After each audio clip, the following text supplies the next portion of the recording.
সকলকে আরও একবার ওয়েলকাম আমাদের এই ক্লাসটাতে।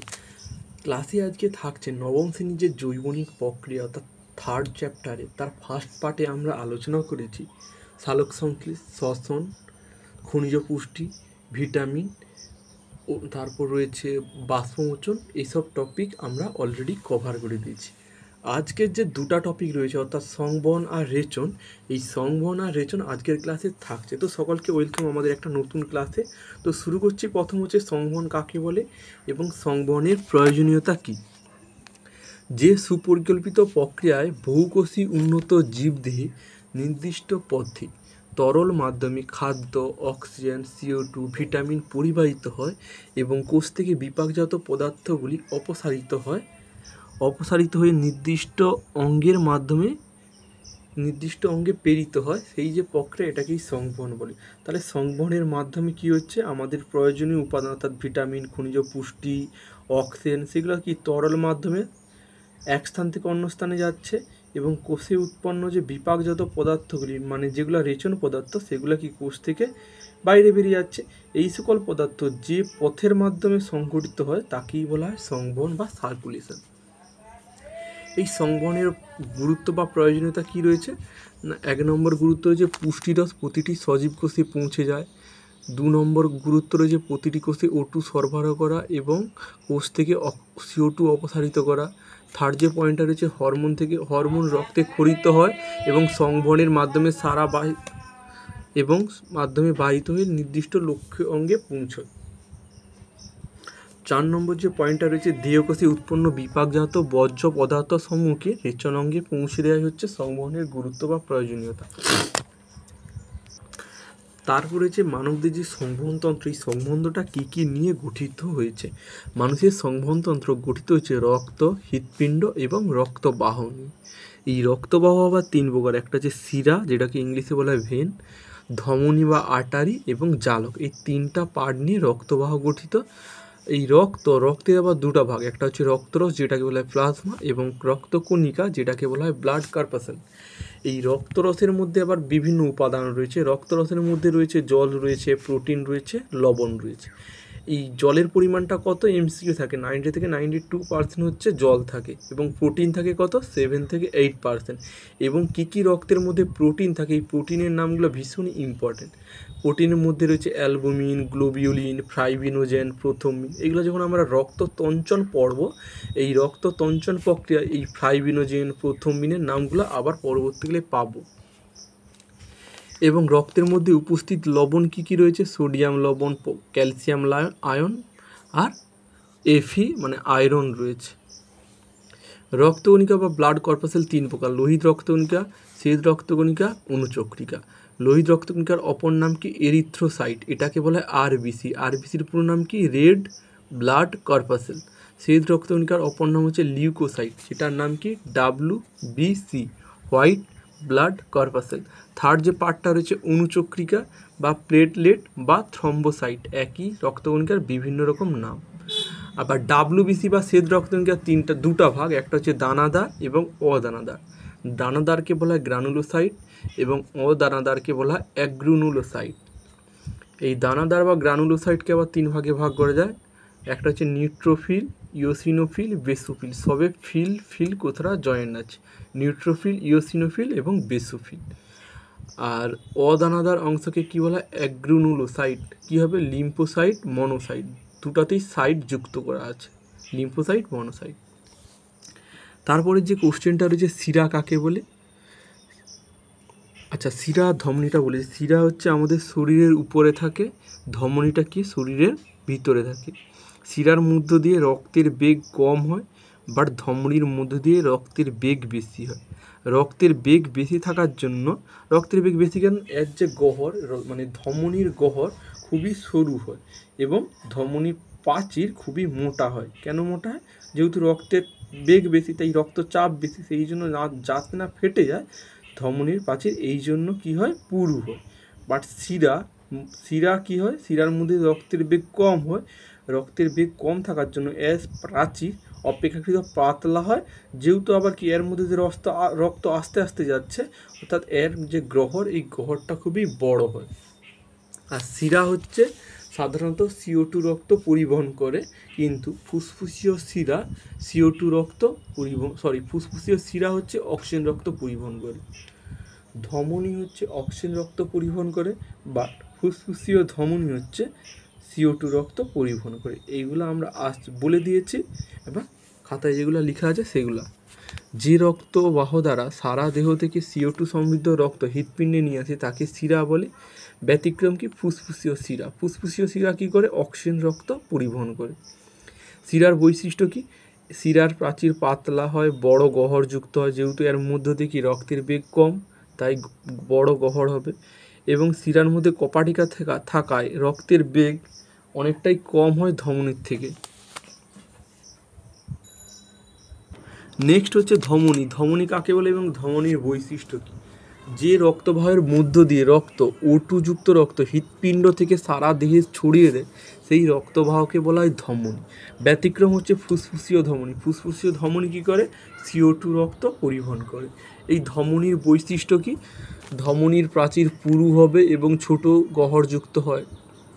ধমনীতে কপাটিকা না থাকায় রক্তের বেগ বেশি হয়। সংবহনতন্ত্র দুই প্রকার, একটা হচ্ছে মুক্ত সংবহনতন্ত্র আর একটা হচ্ছে বদ্ধ সংবহনতন্ত্র। এবং মুক্ত সংবহনতন্ত্র কাদের দেখা যায়? চিংড়ি এবং আরশোলার দেখা যায়। বদ্ধ সংবহন কাদের দেখা যায়? কেঁচো, জোঁক, মাছ, সাপ, মানুষ, এদের হচ্ছে বদ্ধ সংবহনতন্ত্র দেখা যায়।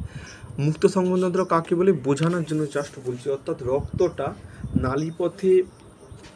নালীপথে বাহিত না হয়ে সরাসরি দেহঘরে উন্মুক্ত হয়, তা সেই প্রকার সংবহনকে বলা হয় মুক্ত সংবহনতন্ত্র। বাট বদ্ধ সংবহনতন্ত্র কাকে বলে? না, যে সংবহনতন্ত্রে রক্ত নির্দিষ্ট নালী পথেই বাহিত হয় এবং সারা শরীরে ছড়িয়ে পড়ে, সেই প্রকার সংবহনকে বলা হয় বদ্ধ সংবহনতন্ত্র। ডেফিনেশান আর হচ্ছে উদাহরণ দেওয়া রয়েছে। সংজ্ঞা কি? না, যে সংবহনতন্ত্রে রক্তবাহের মাধ্যমে বাহিত না হয়ে সরাসরি দেহঘরে উন্মুক্ত হয় তাকে বলা হয় মুক্ত সংবহনতন্ত্র। এবং বদ্ধ সংবহনতন্ত্র কাকে বলে? যে সংবহনতন্ত্রে রক্ত সর্বদা রক্তবাহ এবং হৃৎপিণ্ডের মধ্যেই আবদ্ধভাবে সংবাহিত হয়, কখনোই দেহঘরে উন্মুক্ত হয় না, তাকে বলা হয় বদ্ধ সংবহনতন্ত্র। উদাহরণ লেখা রয়েছে। পরে যে কোশ্চেনটা রয়েছে, আরশোলার মুক্ত সংবহনতন্ত্রের অংশগুলি কী কী? হিমোলিম্ফ, হিমোসিল এবং হৃৎপিণ্ড। এই হিমোলিম্ফ আর হিমোসিলটা কি? না, আমাদের কি শ্বাসরঞ্জক পদার্থ হচ্ছে হিমোগ্লোবিন, বাট আরশোলার ক্ষেত্রে শ্বাসরঞ্জকবিহীন বর্ণহীন রক্তকে বলা হয় হিমোলিম্ফ। এবং আরশোলার দেহঘরে কি তাহলে ভর্তি থাকে? হিমোলিম্ফ ভর্তি থাকে। তাহলে আরশোলার দেহঘরে হিমোলিম্ফ যে পূর্ণ হয়েছে এটাকেই বলা হয় হিমোসিল। পরে যে কোশ্চেনটা রয়েছে কি, CSF এর পুরো নাম কি? CSF এর অবস্থান এবং CSF এর কাজ। CSF এর পুরো নাম হচ্ছে সেরিব্রো স্পাইনাল তরল ফ্লুইডের বাংলা অর্থ তরল। কোথায় থাকে? মস্তিষ্ক সুষুমাকাণ্ডের গহ্বরে থাকে। কাজ কি হয়? এই তরল মস্তিষ্ক সুষুমাকাণ্ডকে পুষ্টি প্রদান করাই হচ্ছে কাজ, হচ্ছে CSF। পরের যে কোশ্চেনটা রয়েছে, সাইনোভিয়াল তরলের অবস্থান ও কি কাজ? সাইনোভিয়াল গহ্বরে অবস্থিত সাইনোভিয়াল তরল। কাজটা কি? না, অস্থি ও সন্ধি দুটির অস্থির ঘর্ষণের আঘাত থেকে রক্ষা করেই সাইনোভিয়াল তরল।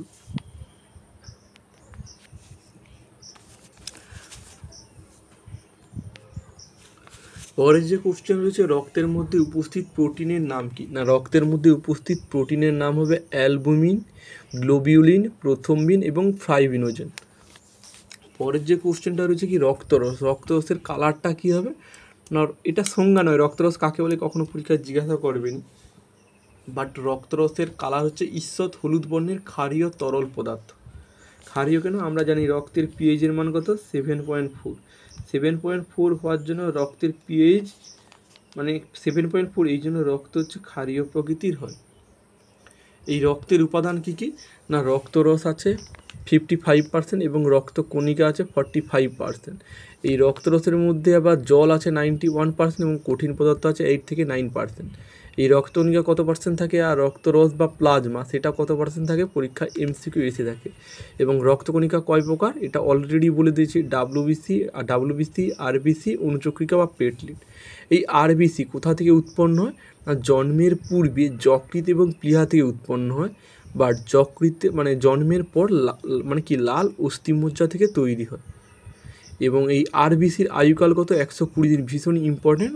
আরবিসির হচ্ছে আয়ুকাল অর্থাৎ 120 দিন বেঁচে থাকে। বৈশিষ্ট্য কি? নিউক্লিয়াস থাকে না, এর মধ্যে নিউক্লিয়াস থাকে না আরবিসির মধ্যে। আকারটা কী হবে? আকারটা হচ্ছে দ্বি অবতল। কাজ কি? হিমোগ্লোবিন থাকায় O2 ও CO2 পরিবহনে সাহায্য করে। এবং শ্বেত রক্তকণিকা বা ডাব্লিউবিসি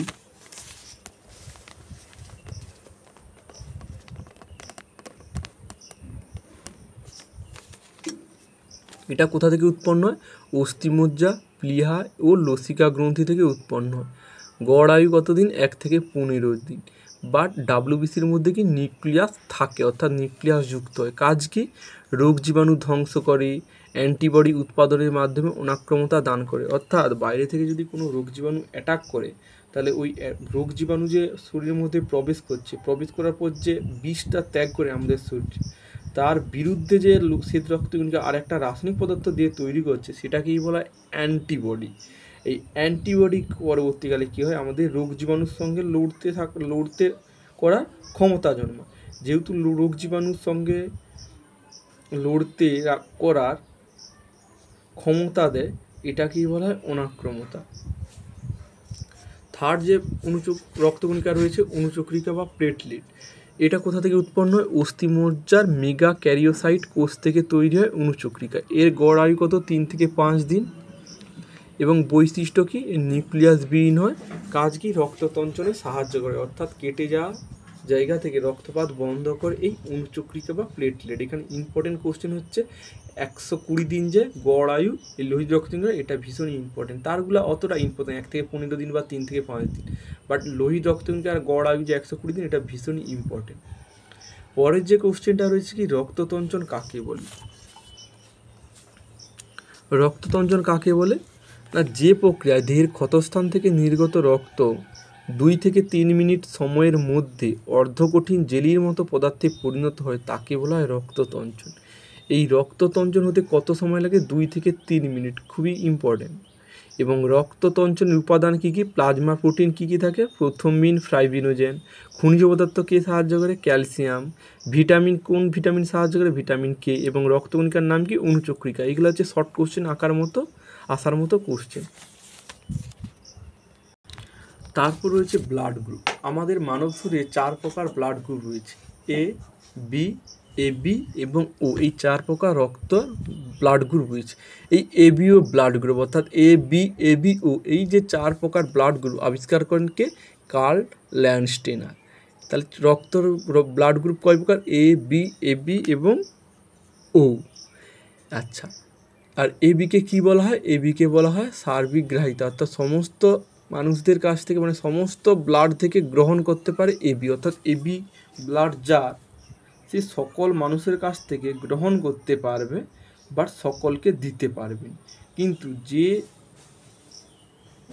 ও শ্রেণীর ব্লাড গ্রুপ, অর্থাৎ যার রক্ত ও, সে রক্তটা কী করবে? সকলের কাছ থেকে সকলকে দিতে পারবে, বাট কারো কাছ থেকে নিতে পারবে। এই জন্য কী বলা হয়? ওকে বলা হয় সার্বিক দাতা।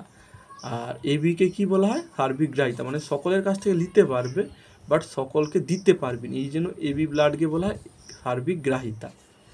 তাহলে এবিতে অ্যাগ্লুটিনোজেন কি থাকে? এ থাকে। আর বিতে কি থাকে? অ্যাগ্লুটিনোজেন বি থাকে। এবং এবির মধ্যে অ্যাগ্লুটিনোজেন কি আছে? এও থাকে, বিও থাকে। আর ওতে কি? এবি থাকে না। এবি থাকে না বলেই সকলকে দিতে পারে। আর অ্যাগ্লুটিনিন কি? অ্যাগ্লুটিনিন জাস্ট উল্টা হয়ে যাবে। আলফা মানে এ শ্রেণীর রক্তে অ্যাগ্লুটিনিন কি থাকে? বিটা থাকে। বি শ্রেণীর রক্তে কি থাকে? আলফা থাকে। জাস্ট অপোজিট হয়ে যাবে। এর জায়গায় আলফা লিখবো, বির জায়গায় বিটা লিখবো। এটা হচ্ছে বিটার সিম্বল। আর এবিতে কি? এও থাকে, আলফাও থাকে না, আর বিটাও থাকে না। বাট ও শ্রেণীর রক্তে অ্যাগ্লুটিনিন আলফা এবং বিটা দুটাতেই থাকে। তারপর রয়েছে RH প্লাস আর RH মাইনাস। এই RH প্লাস আর RH মাইনাসটা কি? RH প্লাস হচ্ছে রেসাস পজিটিভ, আর RH মাইনাস হচ্ছে কি? Rhesus negative. আচ্ছা, রেসাস নামটা কেন আসছে, যেটা পরবর্তীকালে আমরা আলোচনা করব। বিজ্ঞানী ল্যান্ডস্টেনার রক্তের RH ফ্যাক্টর আবিষ্কার করেন। তাহলে RH ফ্যাক্টর আবিষ্কার করেন কে? বিজ্ঞানী ল্যান্ডস্টেনার। তিনি দেখেন যে ভারতীয় বাঁদর রিসাস এই রিসাসের নাম অনুসারে RH নামটা আসছে। রিসাসের রক্ত খরগোশের দেহে প্রবেশ করিয়ে খরগোশের সিরামে মানে রক্তে এক ধরনের অ্যান্টিবডি সৃষ্টি হয়েছিল, তাকেই নাম দেওয়া হয় RH ফ্যাক্টর। অ্যান্টিবডি কাকে বলে? বাইরে থেকে যদি আমাদের শরীরে বিষ প্রবেশ করে তাহলে ওই বিষটাকে ধ্বংস করার জন্য আমাদের শরীরে যে রাসায়নিক পদার্থটা খরিত হয় তাকেই বলা হয় অ্যান্টিবডি। এটাকেই বলা হয় কি? RH factor. পরের যে কোশ্চেনটা 3 নম্বরে এসে থাকে সাধারণত, এরিথ্রোব্লাস্টোসিস ফিটালিস। এটা কি বলে দেই, এখানে যদি আমরা RH প্লাস ব্যক্তির সঙ্গে যদি RH মাইনাস মহিলার বিবাহ দেওয়া হয় তবে এদের সন্তান কি হবে? RH প্লাস হবে। কেন? বাবার রক্তটাই ক্যারি করবে। এর ফলে প্রথম সন্তানের কোনো অসুবিধা হবে না এবং প্রথম সন্তানের প্রসব করে, অর্থাৎ প্রথম সন্তান যখন হবে তখন কি হয়? ভ্রূণের RH প্লাস রক্ত, মানে যেহেতু শিশুটা RH প্লাস, বাবার RH প্লাস হয়েছে বলে সন্তানেরও RH প্লাস, কিন্তু মায়ের কি রয়েছে? RH মাইনাস রয়েছে। তাহলে এই RH প্লাস রক্ত মানে এই যে ভ্রূণ যখন প্রসব হবে তখন এই RH প্লাস রক্তটা কি হয়? মায়ের রক্তে RH মাইনাস রক্তের সঙ্গে মিশে যাবে, যেহেতু মায়ের রক্ত কি RH মাইনাস, এর ফলে মিশে যাওয়ার ফলে কি হবে? RH অ্যান্টিবডি তৈরি হবে মায়ের রক্তে। তাহলে প্রথম সন্তানের কোনো অসুবিধা হয়নি, বাট উক্ত মায়ের হচ্ছে দ্বিতীয় সন্তানের ক্ষেত্রে মায়ের শরীরে থাকা যে RH অ্যান্টিবডি যেটা কী করে? প্লাসেন্টা বা অমরা ভেদ করে। প্লাসেন্টা মানে কি? এমন একটা পথ যেখানে মায়ের শরীর ও সন্তানের শরীরের মধ্যে কানেক্ট করে, সেটাকে বলে প্লাসেন্টা বা অমরা। এই অমরা ভেদ করে কী করে? ভ্রূণের দেহে প্রবেশ করে এবং রক্তের লোহিত রক্তনিকাকে ভেঙে দেয়। ফলে কি হবে না? ভ্রূণের হচ্ছে রক্তকল্পতা, জন্ডিস ও আক্রান্ত হবে এবং অবশেষে ভ্রূণটি মারা যাবে। একেই বলা হয় এরিথ্রোব্লাস্টোসিস ফিটালিস। তাহলে এরিথ্রোব্লাস্টোসিস ফিটালিস কাকে বলে? তাহলে RH প্লাস ব্যক্তির সঙ্গে RH মাইনাস মহিলার যদি বিবাহ হয় তাহলে এদের সন্তান কি হবে? বাবার রক্তের ব্লাড গ্রুপ হবে, অর্থাৎ RH প্লাস হবে। RH প্লাস হলে কি হবে? প্রথম সন্তানের কোনো অসুবিধা হবে না, বাট ওই RH প্লাস সন্তান যখন প্রসব হবে তখন এই RH প্লাস রক্তটা মায়ের রক্তে মিশবে। মায়ের রক্তে মিশার ফলে কি হবে? একটা মায়ের রক্তে গিয়ে এই RH প্লাস রক্তে অ্যান্টিবডি তৈরি হয়ে যাবে মায়ের শরীরে। এর ফলে যদি দ্বিতীয় সন্তান আসে তখন কি হয়? এই অ্যান্টি-RH অ্যান্টিবডিটা কী করবে? দ্বিতীয় সন্তানের ক্ষেত্রে শরীরে আসবে এবং এসে কি করবে? ওই যে দ্বিতীয় সন্তানটা আছে ওর লোহিত রক্তনিকাকে ভেঙে দিবে। লোহিত রক্তনিকাকে ভেঙে দেওয়ার জন্য কি হবে? দ্বিতীয় সন্তানটা অসুস্থ হবে এবং অবশেষে মারা যাবে। এটাকেই বলা হয় এরিথ্রোব্লাস্টোসিস ফিটালিস। ভীষণ ইম্পর্টেন্ট একটা কোশ্চেন। পরের যে কোশ্চেনটা রয়েছে রক্ততঞ্চনের যে বিভিন্ন পর্যায়, এই রক্ততঞ্চনের বিভিন্ন পর্যায়গুলো আমাদেরকে জানতে হবে। ভীষণ ইম্পর্টেন্ট একটা কোশ্চেন। তাহলে কি প্রথম পর্যায়? 3টা স্টেপ আছে, প্রথম পর্যায়, দ্বিতীয় পর্যায়, তৃতীয় পর্যায়। তাহলে প্রথম পর্যায়ে কি হয়? ক্ষতস্থান থেকে রক্তপাতের সময় ক্ষতিগ্রস্ত কলাকোষ থেকে তাহলে কি কোথায় ছিলাম? রক্ততঞ্চনের বিভিন্ন পর্যায়গুলি। তাহলে ক্ষতিগ্রস্ত কলাকোষ ও অনুচক্রিকা এই ক্ষত অংশের সংস্পর্শে এসে ভেঙে যায় এবং এই ক্ষতস্থানে কি হয়? থ্রম্বোপ্লাস্টিন নির্গত হয়। এই থ্রম্বোপ্লাস্টিন কী হয়? ক্যালসিয়াম আয়নের সহায়তায় প্রথম বিনেজ উৎসেচক গঠন করে। এই টার্মগুলো খুবই ইম্পর্টেন্ট। তাহলে ক্ষতস্থান এবং ক্ষতিগ্রস্ত অনুচক্রিকা এসে কি ভেঙে যায়, ভেঙে গিয়ে কি তৈরি করে? থ্রম্বোপ্লাস্টিন নির্গত করে। এই থ্রম্বোপ্লাস্টিন কী করে? যেহেতু ক্যালসিয়াম আয়নের সঙ্গে যুক্ত হয়ে প্রথম বিনেজ তৈরি করে। দ্বিতীয় যে পর্যায়টা আছে অর্থাৎ Ca2+ আয়নের উপস্থিতিতে প্রথম বিনেজ হেপারিনের ক্রিয়া বিনষ্ট করে এবং প্রথম মিনকে থ্রোম্বিনে পরিণত করে। এখানে হেপারিন কি না? হেপারিন হচ্ছে একটা রাসায়নিক পদার্থ, যেই রাসায়নিক পদার্থ কী করে? আমাদের রক্তে থাকলে সেই রক্তকে সহজে জমাট বাঁধতে দেয় না। এই জন্য কি? তাহলে যেহেতু রক্ত কি জমাট বাঁধার দরকার আছে, তাহলে হেপারিনের কাজটাকে ধ্বংস করতে হবে। তাই এখানে হেপারিনের ক্রিয়া বিনষ্ট করে দেয় এবং প্রথম মিনকে কী করে? প্রথম মিনে পরিণত করে। এটা খুবই ইম্পর্টেন্ট। হেপারিন অর্থাৎ মানবদেহের রক্তে হেপারিন থাকায় শরীরের ভিতর রক্ত জমাট বাঁধতে পারে না। এই জন্য হেপারিনের ক্রিয়াকে ধ্বংস করে দিচ্ছে, ধ্বংস করে কী করছে? প্রথম মিনকে থ্রোম্বিনে পরিণত করছে। তৃতীয় যে পর্যায় রয়েছে, এই থ্রোম্বিন উৎসেচক ফাইব্রিনোজেনকে ভিটামিন কে এবং Ca2+ উপস্থিতিতে ফাইব্রিনে পরিণত করে। এই ফাইব্রিন জালকার ন্যায় বিন্যস্ত হয় এবং রক্তকণিকাগুলি এই জালে আবদ্ধ হয় এবং অবশেষে রক্ততঞ্চন ঘটে। এটাই ছিল রক্ততঞ্চনের বিভিন্ন পর্যায়। পরের যে কোশ্চেন রয়েছে, একটা হৃৎপিণ্ডের ডায়াগ্রাম। আমরা সহজ সরলভাবে একটা হৃৎপিণ্ড এঁকেছি। হৃৎপিণ্ডের আমাদের মানবদের হৃৎপিণ্ডকে একটা 4 প্রকোষ্ঠ যুক্ত হয়, তাহলে 1, 2, 3, 4টা। এইটাকে বলা হয় কি অলিন্দ, আর এইটাকে কি বলা হয় নিলয়। এটা কি আমাদের ডান দিক, অর্থাৎ এটা হবে বাম অলিন্দ, এটা হবে ডান অলিন্দ, এটা হবে বাম নিলয়, এটা হবে ডান নিলয়। আর এই যে 4টা শিরা এঁকেছি, এটা হচ্ছে ফুসফুসীয় শিরা। এই ফুসফুসীয় শিরা কি রক্ত পরিবহন করে? O2 রক্ত। মানে এখান দিয়ে O2 রক্ত আসবে, তাহলে O2 রক্ত কোথায় আসে? বাম অলিন্দে আসে। তাহলে এটা কি ঊর্ধ্ব মহাশিরা হবে নিম্ন মহাশিরা, অর্থাৎ ঊর্ধ্ব আর নিম্ন মহাশিরা দিয়ে কি আসে? শিরা, তো তাই CO2 রক্ত এই অলিন্দে আসে। কোন অলিন্দে আসে? ডান অলিন্দে। ডান অলিন্দে কি রক্ত আসে? CO2 যুক্ত রক্ত। আর ফুসফুসীয় শিরা দিয়ে কি রক্ত আসে বাম অলিন্দে? O2 রক্ত। এবার এই রক্তটা কি করে? পরবর্তীতে নিলয়ে আসে। এখানে একটা কপাটিকা আছে। কপাটিকা মানে কি? একটা দরজার মতো, গেটের মতো কাজ করে। এই গেটটার কাজ কি? রক্তকে একদিকেই বাহিত হতে দিবে, বাট অন্যদিকে মানে উপর থেকে নিচে আসবে, বা নিচ থেকে রক্ত উপরে যাবে না। এটারই কাজ হচ্ছে এই কপাটিকা। এই কপাটিকার নাম কি? দ্বিপত্র কপাটিকা। এই দ্বিপত্র কপাটিকা কোথা থেকে? ডান অলিন্দ এবং ডান নিলয়ের সংযোগস্থলে। সেরকমই এখানেও কি আছে? ডান অলিন্দ এবং ডান নিলয়ের সংযোগস্থলে কি আছে? ত্রিপত্র কপাটিকা আছে। তাহলে রক্ত এখানে এলো।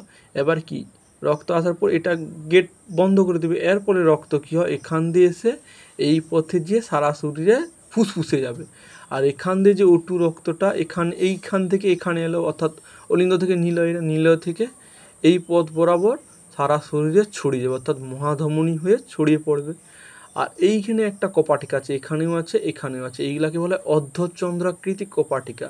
যেহেতু চাঁদের মতো দেখতে, তাই অর্ধচন্দ্রাকৃতি কপাটিকা। এটাকে বলে অন্তঃনিলয় পর্দা। তাহলে নামগুলো লেখা আছে, দেখে নিতে পারো। এটা হচ্ছে ফুসফুসীয় ধমনী, অর্থাৎ ফুসফুসীয় ধমনী কি? CO2 রক্ত পরিবহন করে। CO2 রক্ত কোথায় আসছিল? প্রথমে হচ্ছে ডান অলিন্দে আসছিল। ডান অলিন্দ কোথা দিয়ে আসছিল? না ঊর্ধ্ব মহাশিরা ও নিম্ন মহাশিরা দিয়ে আসছিল, এবং অবশেষে কোথায় আসছিল? ডান নিলয় আসছিল, এবং ডান নিলয় থেকে কি হয়? ফুসফুসীয় ধমনীর মাধ্যমে ফুসফুসে যায়। এবং বাম অলিন্দে কি হয়েছিল? বাম অলিন্দে 4টা ফুসফুসীয় শিরা, এই যে 4টা পাইপ, এই 4টা ফুসফুসীয় শিরার মাধ্যমে O2 রক্ত বাম অলিন্দে আসছিল এবং দ্বিপত্র কপাটিকা ভেদ করে বাম নিলয়ে আসছিল, এবং বাম নিলয় থেকে কি হয়? অর্ধচন্দ্রাকৃতি কপাটিকা ঠেলে মহাধমনী হয়ে সারা শরীরে প্রবেশ করে। এটাই ছিল হৃৎপিণ্ডের 2D ডায়াগ্রাম। পরের যে টপিক রয়েছে, হৃৎপিণ্ডের বিভিন্ন রকম কপাটিকা থাকে। সেই কপাটিকা কি? আমরা দ্বিপত্রক, ত্রিপত্রক আর অর্ধচন্দ্রাকৃতি পড়েছি। এই যে দ্বিপত্র কপাটিকা, ত্রিপত্র কপাটিকা, বাট পালমোনারি কপাটিকা কি? পালমোনারি কথাটাই হচ্ছে ফুসফুসের সঙ্গে যুক্ত।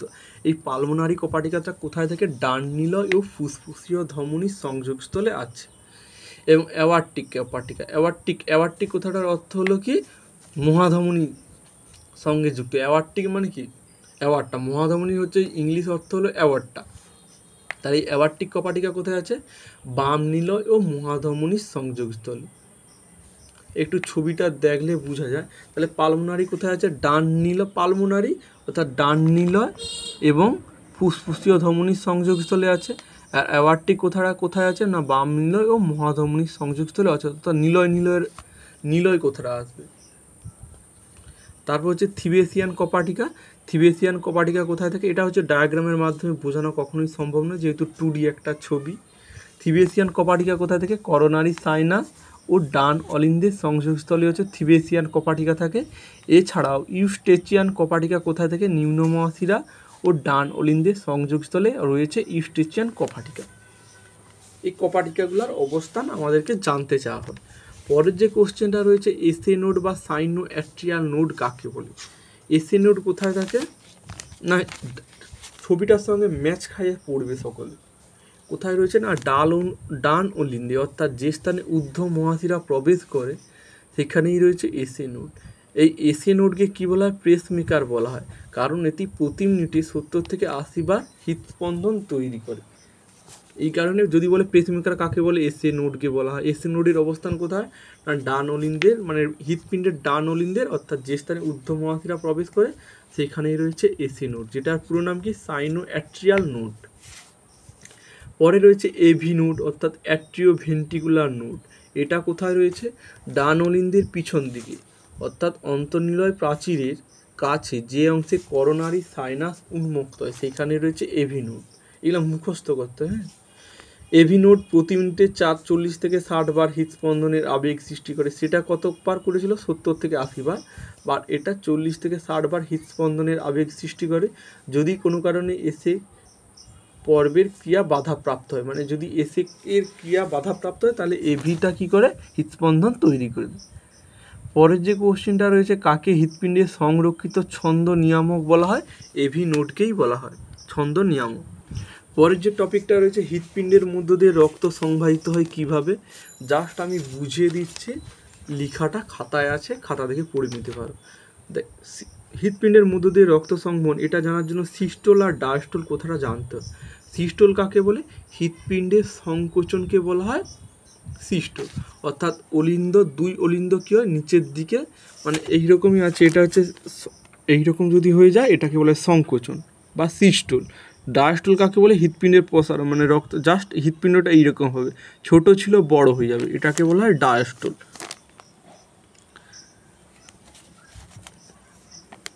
আর এটা কি ছিল, যেহেতু ডান দিক মানে বাম অলিন্দ আর এটা ছিল ডান অলিন্দ, এখানে কি ছিল ফুসফুসীয় শিরা, এখানে কি ছিল ঊর্ধ্ব মহাশিরা আর নিম্ন মহাশিরা। তাহলে সংকোচনের সময় কি হয় হৃৎপিণ্ড ছোট হয় এবং প্রসারণের সময় কি হয় হৃৎপিণ্ড বড় হয়। সংকোচনকে কি বলা হয় সিস্টোল আর প্রসারণকে কি বলা হয় ডায়াস্টোল। সংকোচনে তাহলে কি হয় হৃৎপিণ্ড মানে দুই মানে এটা কি ছিল এটা বাম অলিন্দ, বাম অলিন্দে সিস্টোলের সময় মানে ডায়াস্টোলের সময় কি হয় ফুসফুসীয় শিরা দিয়ে O2 রক্ত বাম অলিন্দে প্রবেশ করে। ঠিক একই সময় কি হয় এই অলিন্দের সিস্টোল হওয়া মানে কি এই অলিন্দের ডায়াস্টোল হওয়া মানে কি এই অলিন্দেরও ডায়াস্টোল হবে। ডায়াস্টোল হওয়া মানে কি অলিন্দটা জাস্ট বড় সাইজ হবে। তখন কি হয় ঊর্ধ্ব মহাশিরা এবং নিম্ন মহাশিরা দিয়ে CO2 রক্ত বাম অলিন্দে ডান অলিন্দে প্রবেশ করবে, এটা হয়ে গেল কি ডায়াস্টোল। ডায়াস্টোল হয়ে যাওয়ার পর কি হবে সিস্টোল হবে। সিস্টোল হলে কি হবে অলিন্দটা জাস্ট এইরকম রক্তপূর্ণ হয়ে গেছে, জাস্ট ছোট হবে। ছোট হলে কি হবে রক্তটা অলিন্দ থেকে নীলয় প্রবেশ করবে। তাহলে রক্ত কোথা থেকে প্রবেশ করবে বাম অলিন্দ থেকে ডান নীলয়, কাকে ঠেলে ত্রিপত্রক কপাটিকা ঠেলে। ঠিক একই সময় ডান অলিন্দ থেকে CO2 যুক্ত রক্ত এখানে ত্রিপত্রক কপাটিকা রয়েছে, ত্রিপত্রক কপাটিকা ঠেলে এইখানে আসবে অর্থাৎ ডান নীলয় প্রবেশ করবে। তাহলে এটা কি হলো মানে নীলয়ে এবার ডায়াস্টোল হয়েছে, মানে নীলয়ে যেহেতু রক্ত এসে গেছে, নীলয়ে রক্ত এসে যাওয়ার জন্য সাইজটা বড় হবে অর্থাৎ নীলয়ে কি হচ্ছে ডায়াস্টোল হয়েছে। ডায়াস্টোল হওয়ার ফলে কী হবে এবার নীলয়ে সিস্টোল হবে, মানে নীলয় সংকুচিত হবে। নীলয় সংকুচিত হওয়ার ফলে কী হবে যেহেতু আগেই বলেছিলাম এই দ্বিপত্রক কপাটিকা আর এই যে ত্রিপত্রক কপাটিকা রক্তকে একমুখেই চালিত করে, তাই জন্য যখন নীলয়ের সংকোচন হয় তখন রক্ত কি হয় আর অলিন্দে যেতে পারে না, তখন কি হয় এই পথ বরাবর অর্থাৎ মহাধমনী হয়ে সারা শরীরে O2 রক্ত প্রবাহিত হয়। ঠিক সেই সময় ডান নীলয়ে কি হয় CO2 যুক্ত রক্ত এই পথ বরাবর অর্থাৎ ফুসফুসীয় শিরার মাধ্যমে CO2 যুক্ত রক্ত ফুসফুসে চলে যায়। এটাই হচ্ছে হৃৎপিণ্ডের মধ্য দিয়ে রক্ত সংবহন পদ্ধতি। এই যে অলিন্দের ডায়াস্টোল, নীলয়ের সিস্টোল, নীলয়ের ডায়াস্টোল এবং নীলয়ের সিস্টোল। এই অলিন্দের মধ্যে আবার দুটো ভাগে ভাগ করা আছে, ডান অলিন্দের ডায়াস্টোল এবং বাম অলিন্দের ডায়াস্টোল। আচ্ছা এখানে ভুল আছে, এই সময় বাম অলিন্দ হবে মানে এই দিকটা, এই সময় বাম অলিন্দের ডায়াস্টোল হয় এবং এই অবস্থাতে O2 যুক্ত রক্ত ফুসফুসীয় শিরা দিয়ে বাম অলিন্দে প্রবেশ করে, এটা বাম হবে বাম।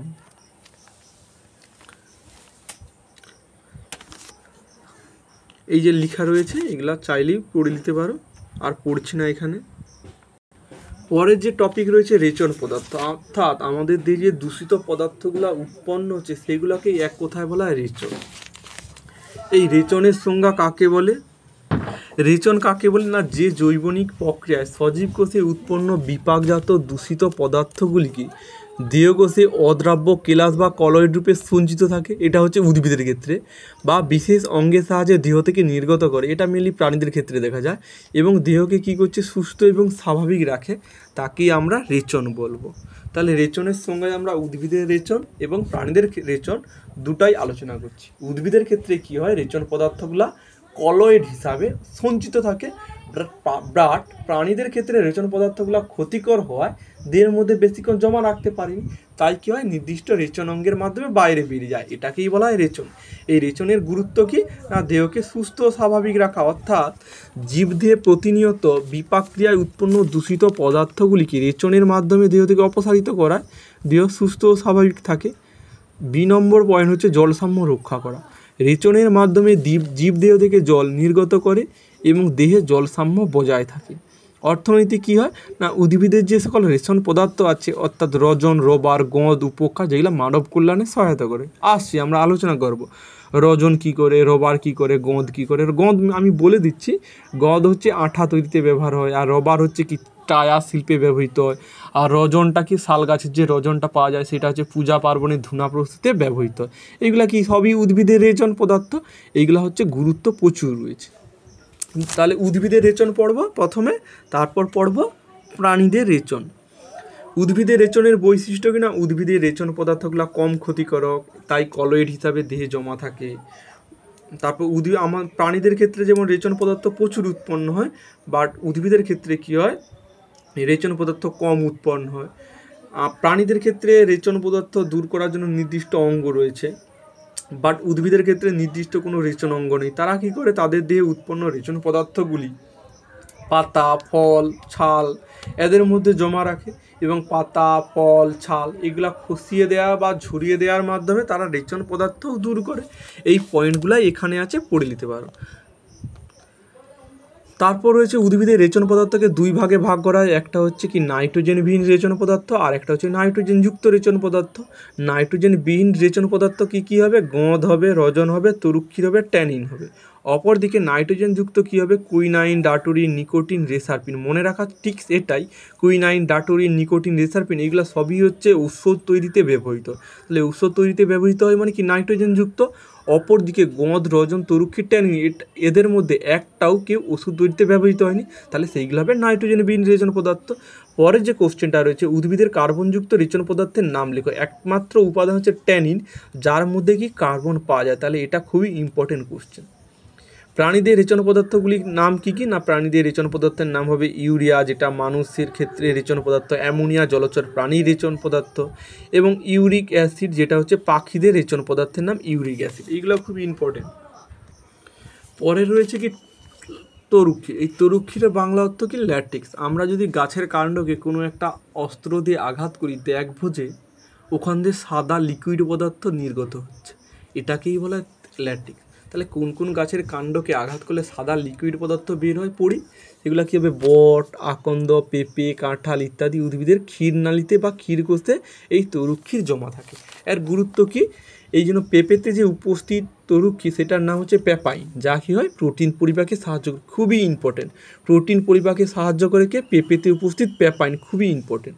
তারপর কি রবার গাছের তরুক্ষীর, যা বাণিজ্যিকভাবে রবার বা টায়ার তৈরিতে ব্যবহৃত হয়।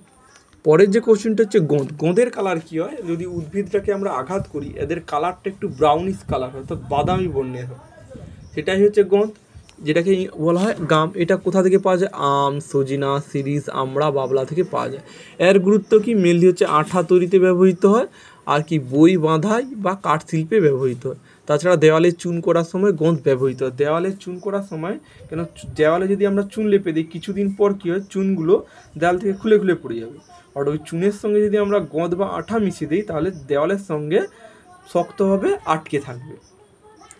পরের যে রেচন পদার্থ হচ্ছে কি রজন। রজন কোথা থেকে পাওয়া যায়, শাল গাছের কাণ্ড, পাইন গাছের কাণ্ড, পাতায় পাওয়া যায়। গুরুত্ব কী হবে, কাঠের পালিশে ব্যবহৃত হয়। তাছাড়া শাল গাছ থেকে প্রাপ্ত যে ধুনু, যেটা পূজা পার্বণে ব্যবহৃত হয়। পরের যে রয়েছে ট্যানিন। ট্যানিন কি একটা কার্বনযুক্ত রেচন পদার্থ, আগে পড়েছি। ট্যানিন কোথায় পাওয়া যায়, চা গাছের পাতা, হরিতকি, বয়রায়।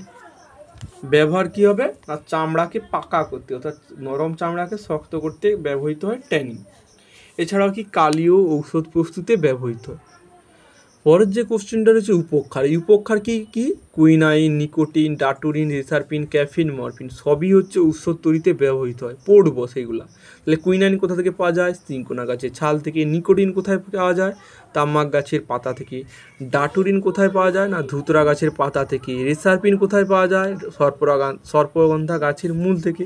ক্যাফিন কোথায় পাওয়া যায় না কফি গাছের বীজ থেকে। মরফিন, এই মরফিন পাওয়া যায় আফিং গাছের কাঁচা ফল বা ত্বক থেকে মরফিন পাওয়া যায়। তাহলে কুইনাইনের গুরুত্ব কি না কুইনাইন হচ্ছে ম্যালেরিয়ার ঔষধ প্রস্তুতিতে ব্যবহৃত হয়। নিকোটিন কি মাদক দ্রব্য প্রস্তুতিতে নিকোটিন ব্যবহৃত হয়। ডাটুরিন যেটা হচ্ছে ধুতরা গাছের পাতা থেকে পাওয়া যায়, সেটার কাজ কি না হাঁপানির ঔষধ তৈরিতে। রেসারপিনের কাজ কি না উচ্চ রক্তচাপ কমানোর ঔষধ। ক্যাফিন যেটা কফি গাছের বীজে পাওয়া যায়, কাজ হবে ব্যথা বেদনা উপশমে। মরফিন কোথা থেকে পাওয়া যায় না আফিং গাছের কাঁচা ফল থেকে, এর কাজ কি যন্ত্রণা উপশম ও গাঢ় নিদ্রার ঔষধ তৈরিতে ব্যবহৃত। পরে যে পার্থক্য একটা রয়েছে, অর্থাৎ উদ্ভিদ ও প্রাণীদের রেচন পদার্থের মানে রেচনের পার্থক্য কী না উদ্ভিদের ক্ষেত্রে রেচন পদার্থ কম দূষিত, অর্থাৎ দীর্ঘদিন সঞ্চয় করে রাখা সম্ভব। বা প্রাণীদের ক্ষেত্রে রেচন পদার্থগুলি অত্যন্ত ক্ষতিকারক, যা দেহে দীর্ঘদিন সঞ্চিত রাখা সম্ভব নয়। 2 নম্বর রয়েছে দেহে কম পরিমাণ রেচন পদার্থ উৎপন্ন হয়, বাট প্রাণীদের যেহেতু বেশি রেচন পদার্থ উৎপন্ন হয়। উদ্ভিদের নির্দিষ্ট কোনো রেচন অঙ্গ থাকে না, বাট প্রাণীদের ক্ষেত্রে নির্দিষ্ট রেচন অঙ্গ রয়েছে। উদ্ভিদের রেচন পদার্থগুলি ঔষধ ও শিল্পে ব্যবহৃত হয়, আর প্রাণীদের রেচন পদার্থ মেনলি কৃষিজমির সার হিসাবে ব্যবহৃত হয়। পরের যে টপিক রয়েছে বিভিন্ন প্রাণীদের বিভিন্ন রেচন অঙ্গ রয়েছে, সে সকল রেচন অঙ্গের নাম কি। যেরকম ফ্লেম কোষ কার রেচন অঙ্গ, ফ্লেম কোষ হবে চ্যাপ্টাকৃমি, ফিতাকৃমি এবং প্ল্যানেরিয়া রেচন অঙ্গের নাম ফ্লেম কোষ, ভীষণ ইম্পর্টেন্ট রেচন অঙ্গের নাম। নেফ্রিডিয়া কার রেচন অঙ্গ, নেফ্রিডিয়া হবে কেঁচো রেচন অঙ্গ। প্লাজমোডিয়াম নালিকা ভীষণ ইম্পর্টেন্ট, কাদের রেচন অঙ্গ না পতঙ্গ যারা হয় তাদের হচ্ছে রেচন অঙ্গ ম্যালপিজিয়ান নালিকা। এবং মানবদের রেচন অঙ্গের নাম কী হবে, মানবদের রেচন অঙ্গের নাম মেনলি বৃক্ক হবে, এছাড়াও যকৃত হবে, বাট মেন হচ্ছে বৃক্ক। এবং অ্যামিবার রেচন অঙ্গের নাম কি সংকোচিকর, ভীষণ ইম্পর্টেন্ট। তাহলে মানবদের যে রেচনতন্ত্র অর্থাৎ মেনলি বৃক্ককে নিয়েই হচ্ছে মানবদের রেচনতন্ত্র, সেই বৃক্কের কী পড়ব গঠন পঠন পরবর্তীকালে আমরা পড়ব। তাহলে মানবদের রেচনতন্ত্র কী কী নিয়ে গঠিত, একজোড়া বৃক্ক, গবিনী, মূত্রাশয়, মূত্রনালী। পরবর্তীকালে একটা পিকচারের মাধ্যমে রিপ্রেজেন্ট করব কোথায় বৃক্ক, কোথায় গবিনী এবং কোথায় মূত্রাশয় এবং কোথায় মূত্রনালী রয়েছে।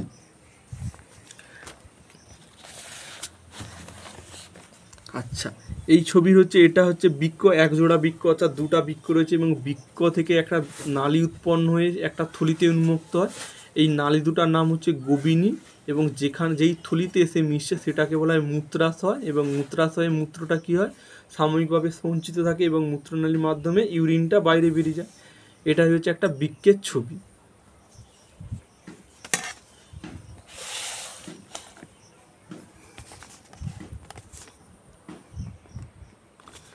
তাহলে কি বৃক্ক, এই বৃক্কের অবস্থান কোথায় না বৃক্ককে দেখতে সিম বীজের মতো হয়, যেটি উদর গহ্বরের মেরুদণ্ডের দুপাশে অবস্থান করে। ওজন কত রয়েছে না 150 গ্রাম করে। লম্বা এবং প্রস্থ, লম্বায় হচ্ছে 11 সেন্টিমিটার এবং প্রস্থে হচ্ছে 5 সেন্টিমিটার। বৃক্কের গঠন, এই বৃক্কের হচ্ছে বহিঃ গঠন আর অন্তঃ গঠন। বহিঃ গঠন কী হবে, প্রতিটি বৃক্ক ক্যাপসুল পর্দা দ্বারা আবৃত। তাহলে কি পর্দা দ্বারা আবৃত, ক্যাপসুল পর্দা দ্বারা আবৃত, ভীষণই ইম্পর্টেন্ট। যদি বলে ফুসফুসের কী আবরণ থাকে, প্লুরা। হৃৎপিণ্ডের কী আবরণ থাকে, পেরিকার্ডিয়াম। সেই রকমই হচ্ছে বৃক্কের হচ্ছে আবরণ, সেটা হচ্ছে ক্যাপসুল পর্দা দ্বারা আবৃত। বৃক্কের উপরি পৃষ্ঠ কি উত্তল মানে ফোলার মতো থাকে এবং কার্ভেচার। বৃক্কের ভিতরের পৃষ্ঠ অবতল ও খাঁজযুক্ত, যাকে বলা হয় হাইলাম। অর্থাৎ এটা বৃক্কটা কি দেখতে এইরকম। তাহলে ভিতরের দিকটা বাইরের দিকটা দেখতে উত্তল বা ভিতরের দিকটা দেখতে এইরকম খাঁজকাটা আছে, আমরা পড়বো এই ডায়াগ্রামটা। এই যে এটা হচ্ছে বাইরের দিক অর্থাৎ উত্তল এবং ভিতরের দিকটা কি খাঁজকাটা, এই খাঁজকাটাকে বলা হয় হাইলাম বলা হয়। এই হাইলাম অর্থাৎ এই খাঁজকাটা অংশ দিয়ে কী হয় বৃক্কীয় শিরা, বৃক্কীয় ধমনী ও গবিনী বেরিয়ে আসে। এই যে বৃক্কীয় শিরা, বৃক্কীয় ধমনী ও গবিনী বের হয়ে আসে কোথা থেকে, এই খাঁজকাটা অংশ থেকে অর্থাৎ হাইলাম থেকে। পরের যে টপিকটা রয়েছে অন্তঃগঠন। এই অন্তঃগঠন কী হবে, বৃক্কের বাইরের গাঢ় লাল রঙের অংশকে বলা হয় কর্টেক্স। এটা খুবই ইম্পর্টেন্ট। বৃক্কের বাইরে গাঢ় লাল রঙের অংশকে বলা হয় কর্টেক্স। বৃক্কের ভেতরে হালকা রঙের অংশকে বলা হয় মেডালা। এবং প্রতিটি গবিনি ভিতরের দিকে প্রসারিত হয়, তাকে বৃক্কীয় পেলভিস বলা হয়। এই যে এটা হচ্ছে গবিনি, এটা হচ্ছে একটা বৃক্কের মধ্যে গঠন, এটা হচ্ছে গবিনি। গবিনিটা কি ভিতরে যে একটা প্রশস্ত অংশ সৃষ্টি করছে, যেটাকে বলে বৃক্কীয় পেলভিস। পরের যে পয়েন্টটা বলছে, বৃক্কীয় পেলভিস অঞ্চলে সংকীর্ণ গহ্বরকে বলা হয় রেনাল সাইনাস। এবং বৃক্কীয় পেলভিসের বৃক্কের গঠন, বৃক্কের মধ্যে অংশ করে 2-3টা ভাগে বিভক্ত করে, যাকে মেজর ক্যালিক্স গঠন করে। এই যে মাইনর ক্যালিক্স এবং মেজর ক্যালিক্স, এইগুলাকে বলা হয় মেজর ক্যালিক্স। এবং মাইনর ক্যালিক্স কোনটা হবে, মানে এইগুলো আবার পরবর্তীকালে বিভিন্ন, মানে মেজর ক্যালিক্স যদি আবার পরবর্তীকালে বিভক্ত হয়ে যায়, সেই ছোটো ছোটো অংশগুলোকে বলা হয় মাইনর ক্যালিক্স। এবং মেজর ক্যালিক্স আবার 7 থেকে 13টি শাখায় বিভক্ত হয়ে মাইনর ক্যালিক্স গঠন করে, ওই যে বিভক্ত হয়ে যাচ্ছে এই যে পার্টগুলোতে। এবং মেডালা অঞ্চলে কতগুলি পিরামিডাকার অংশ দেখা যায়, তাকে বলা হয় রেনাল পিরামিড। এই পিরামিডের মতো অংশগুলোকে কি বলা হয়, রেনাল পিরামিড। এটা হচ্ছে একটা বৃক্কের ছবি। আর গঠনটা কি, এই যে লেখা রয়েছে, আর এখানে রয়েছে ডায়াগ্রাম। একটা বৃক্কের অন্তর্গঠন, আর এটা হচ্ছে একটা মানুষের হৃদযন্ত্রের ছবি, যেখানে হচ্ছে গবিনি আছে, মূত্রাশয় আছে, মূত্রনালী আছে। আর বৃক্কের উপরে আমরা একটা গ্রন্থি পাই, অ্যাড্রিনালিন গ্রন্থি। এই অ্যাড্রিনালিন গ্রন্থি থেকে অ্যাড্রিনাল হরমোনটা, যেটা কখন আমরা মানুষ যখন ভয় পায়, তখন এই অ্যাড্রিনালিন গ্রন্থি থেকে অ্যাড্রিনাল হরমোনটা নিঃসরণ হয়, সেটা এখানে আছে। এটা হচ্ছে বৃক্কের একটা ছবি, মানে 2টা বৃক্ক আছে, গবিনি আছে। আর এটা ভিতরের, মানে বৃক্কের যে ভিতরের পার্ট, সেই পার্টের ছবি। তাহলে বৃক্কের কাজ কি না, বৃক্কের কাজ হচ্ছে বৃক্ক দেহ থেকে উৎপন্ন নাইট্রোজেন ঘটিত যৌগ, যেমন ইউরিয়া, অ্যামোনিয়া, ইউরিক অ্যাসিড দেহ থেকে অপসারিত করে। রক্তে উপাদানের পরিমাণ ঠিক রাখা, অর্থাৎ বৃক্ক পুনঃশোষণ প্রক্রিয়ায় প্রয়োজনীয় উপাদানগুলি শোষণ করে রক্তে ফিরিয়ে দেয়। আসছি বৃক্কের গঠনগত কার্যগত একক হচ্ছে নেফ্রন। এই নেফ্রনের আবার 3টা পার্ট আছে, দূরসংবর্তী নালিকা, নিকটসংবর্তী নালিকা ও হেনরি লুপ। এই হেনরি লুপ কী করে, জলটা শোষণ করে, সেটাই দিয়েছে। জলের ভারসাম্য বজায় রাখা, বৃক্কের সাহায্যে দেহের অতিরিক্ত জল বাইরে বেরিয়ে যায়, ফলে দেহের জল সমতা রক্ষা পায়। পরে যে টপিকটা রয়েছে, 1 নম্বরের কোশ্চেন, একজন প্রাপ্তবয়স্ক লোক কত লিটার ইউরিন বা মূত্র ত্যাগ করেন? 1.5 লিটার থেকে 2 লিটার। ভীষণ ইম্পর্টেন্ট হচ্ছে নেফ্রন কি না, বৃক্কের গঠনগত কার্যগত এককে নেফ্রন বলে। একটা বৃক্ক মেনলি নেফ্রন দিয়েই তৈরি হয়। এই অনেকগুলি নেফ্রন রয়েছে। এই নেফ্রনের সম্মিলিতভাবে কাজ করে বলেই তবেই রক্ত থেকে দূষিত পদার্থ, অর্থাৎ ইউরিনটা আলাদা করে। তাহলে এই নেফ্রন দ্বারাই কি বৃক্ক গঠিত, এবং একটা বৃক্কের সমস্ত কাজ করে এই নেফ্রন। তাহলে নেফ্রন হচ্ছে, এটা হচ্ছে ডায়াগ্রাম। এই যে একটা বাটির মতো অংশ আছে, যেটাকে বলা হয় গ্লোমেরুলা। এবং এখানে একটা নালী, অর্থাৎ যে নালীটার প্রাচীরটা বড় হবে, সেটা ভিতরে আসবে এবং একটা রক্তজালক তৈরি করবে। এই রক্তজালকটার নাম হচ্ছে গ্লোমেরুলা। যেই নালীটা ভিতরে প্রবেশ করছে, সেটার নাম হচ্ছে অন্তর্মুখী নালিকা। এবং আরেকটা নালী হচ্ছে বাইরে বেরিয়ে যাবে, সেটা অপেক্ষাকৃত সরু হবে, এটাকে কি বলা হয়, বহির্মুখী নালী। এটা বড় এবং এটা সরু, এই জন্য হবে এখানে। তাহলে কি, বড় নালীতে বেশি রক্তটা এলো এবং এখান থেকে কম রক্ত বেরিয়ে যাবে, ফলে এখানে এই গ্লোমেরুলাস অংশে কী হয়, একটা রক্তচাপ সৃষ্টি হওয়ার ফলে কী হয়, রক্ত থেকে জলটা এই বাউমান ক্যাপসুল, অর্থাৎ এই যে বাটির মতো যে অংশ, এখানে তো রক্ত থাকলো, বাট এখানে যেহেতু চাপ সৃষ্টি হচ্ছে, এখান থেকে বেশি রক্ত আসছে, এখান থেকে কম রক্ত বেরিয়ে যাচ্ছে, ফলে এখানে একটা চাপ সৃষ্টি হচ্ছে। চাপ সৃষ্টি হওয়ার ফলে কী হবে, রক্ত থেকে অপ্রয়োজনীয় অংশগুলো এই বাউমান ক্যাপসুলে প্রবেশ করবে। বাউমানের ক্যাপসুলে প্রবেশ করার পর অনেক পেঁচালো যে অংশটাকে, তার মধ্য দিয়ে এসে, অর্থাৎ এই পেঁচালো অংশটাকে কী বলা হয়, নিকট সংবর্ত নালিকা। তারপরে এটা যে সরু অংশ দিয়ে, এটাকে বলা হয় হেনরি লুপ। এই হেনরি লুপের মধ্য দিয়ে গিয়ে আবার দূরসংবর্তী নালিকা হয়ে, সংগ্রাহক নালিকা হয়ে অবশেষে গভীনিতে যায়। গভীনিটা আবার মূত্রাশয়ে যায়। এটাই হচ্ছে একটা নেফ্রনের ছবি।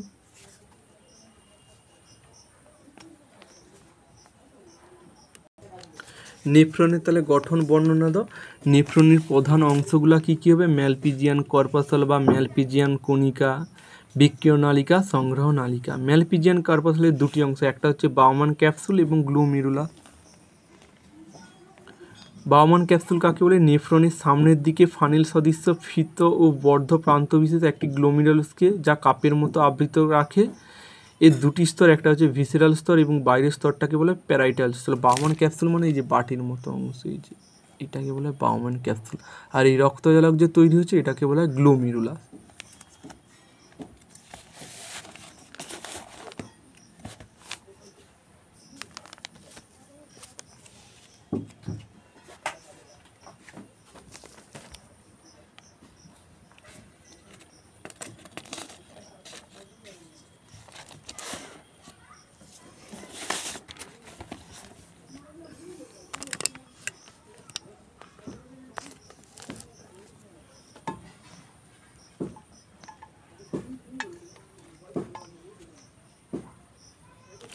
আচ্ছা, গ্লোমেরুলা না বাউমান ক্যাপসুল দ্বারা আবৃত রক্তজালক পিণ্ডকে গ্লোমেরুলাস বলে। কাজ কি? অন্তর্মুখী নালিকার ব্যাস বড় এবং বহির্মুখী নালিকার ব্যাস ছোট হওয়ায় গ্লোমেরুলাসে রক্তচাপ সৃষ্টি হয় এবং পরিস্রাবক পর্দার উপস্থিতি রক্তকে পরিশ্রুতকরণ ঘটে এবং মূত্র উৎপাদন করে। বৃক্কীয় নালিকার তিনটা পার্ট, একটা হচ্ছে নিকট সংবর্তী নালিকা যেটা হচ্ছে পেঁচানো অংশ, হেনরি লুপ যেটা ইউর মতো হয়, এবং দূর সংবর্ত নালিকা যেটা হচ্ছে অপেক্ষাকৃত কম পেঁচানো। নিকট সংবর্তী নালিকা কী হবে? বৃক্কীয় নালিকার অত্যন্ত পেঁচালো অংশ, হেনরি লুপ ইউ আকৃতির নালিক যেখানে কি জলের পূর্ণ শোষণ ঘটে। এটা ভীষণ ইম্পর্টেন্ট। নেফ্রনের কোন অংশে জলের পূর্ণ শোষণ ঘটে? পুনরায় আবার শোষণ ঘটে হেনরি লুপে। এবার বৃক্কীয় নালিকা যেহেতু খুবই লম্বা তাই এটা হচ্ছে মেডালা অংশে থাকে। মেডালা অংশ মানে কি? কর্টেক্স অংশ কি? বৃক্কের বাইরের আবরণকে বলা হয় কর্টেক্স। এবার এই হেনরি লুপটা কোথায় থাকে? এই যে মেডালা অংশ, এই মেডালা অংশে থাকে। এই যে মেডালা অংশ যেহেতু হেনরি লুপটা লম্বা তো তাই এই অংশে থাকে।